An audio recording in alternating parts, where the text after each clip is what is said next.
Welcome to Vero Beach. This is Captain Chris, and I would like to show you our newly improved garage workshop.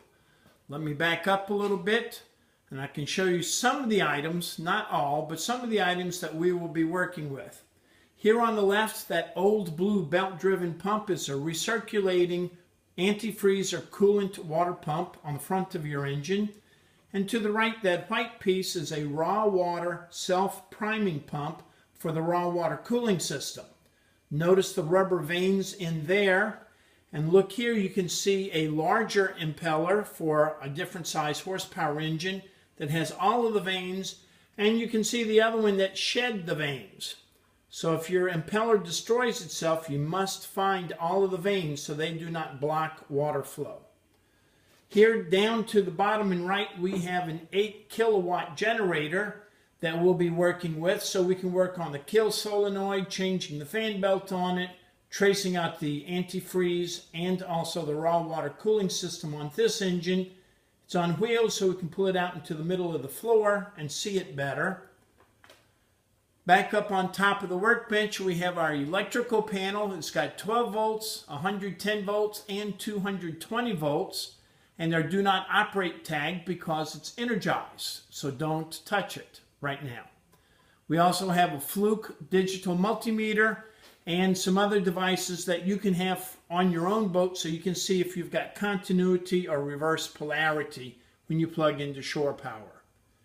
Here we have a very large Raycor Model 1000, and we have all of the different size Raycors, the Model 900, and yes, we live in Florida, so we like to have fans. It's an air-conditioned classroom, but the fan helps when we open the big garage door. Over here is a Raycor Model 500 and a Raycor Model 2000, a very old model, no longer in production. This is a CAV, the silver piece is a CAV fuel filter found on a lot of older English-built engines and now on a lot of generators that the Europeans put into the boat. There's an oil filter which is on angle, so you can practice spinning the oil filter on because the engine's at angle. And this might be difficult to appreciate, but that's a turbocharger. The silver part is the air intake, and the yellow painted part is the exhaust out the engine, so you can see the turbine blades in there, and that's what gives you the turbo power to spin the intake blade. This box, white on the bottom, gray on top, is a trim tab pump and reservoir. And here you can see the Perkins blue heat exchangers for antifreeze and raw water cooling. The black piece right there is a twin cooler, both for transmission cooling and also for crankcase cooling. Little bit to the right, you can see an exhaust manifold that's actually got a hairline crack in it, and the exhaust manifold had to be removed and replaced, and this is no longer repairable. So we've got that so we can show you the different tricks and tips on it, and also looking inside we can show you the water jacket.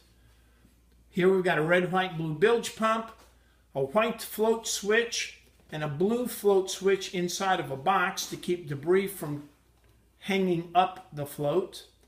And we're rounding out our demonstration right here with a vacuum flush vacuum generator, and then this little accordion thing sitting on top is what failed, and I'll show you how to replace that. And then last we've got a drip-less shaft seal with the blue piece, and then a very old traditional shaft seal that's designed to drip. If you have more questions about do-it-yourself boat maintenance, come join us at one of our maintenance seminars in Vero Beach, Florida. Ask Captain Chris.